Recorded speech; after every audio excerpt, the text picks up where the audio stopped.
This is Sherry, and I'm here at San Diego Comic-Con, and I'm so excited to be talking to Damian about Krypton. Yeah, it's really exciting. Now, can you tell me what was the inspiration to really go deep into the homeland of our favorite superhero?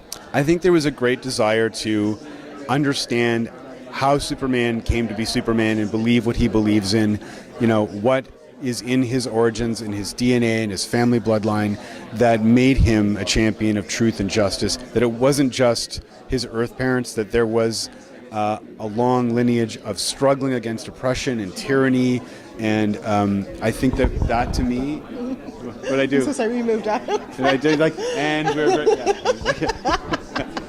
There you go. Yeah. Sorry about that. Yeah, when you interview a Canadian, this is what happens. They just sort of like... You guys are so polite. Yeah. Just over to you.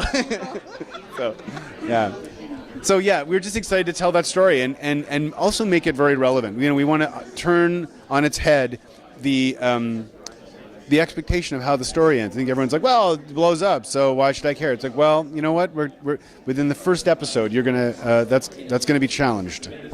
I saw Krypton in the last movie where they really explored his homeland, and I was like, why are you leaving Krypton? Stay on Krypton. So I'm so happy you brought this to our TV show. I feel the same way. That's one of my favorite parts of the movie, and I told David Goyer this when I started working with him. I'm a huge fan of his.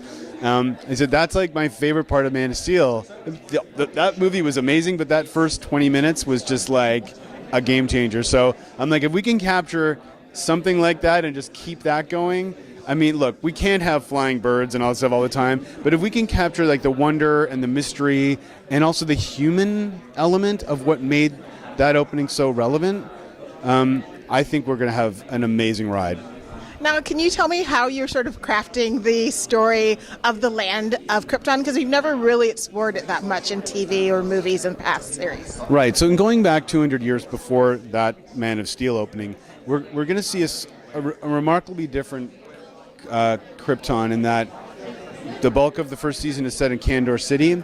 It's a domed city, and the reason it's domed is it's a very harsh environment on Krypton. So there's a lot of concerns about how do we survive as a civilization and keep everybody safe, and at what cost is that to your personal freedom. And also it definitely shows us a part of Krypton that's quite, I would say, not very shiny, which is where the underprivileged and the people without rank or without rights live, and that is where the House of El has been kind of sent to live. So Superman's ancestors had a very rough start, or this is a very rough chapter in their family history, and it's about how his grandfather, as a young, rankless kid kind of living on the streets, is going to rise up to help ensure that the greatest hero of all time is born. I cannot wait to see this rags to riches story, Krypton on Sci-Fi Channel. Thank you so much for talking with me. Thank you.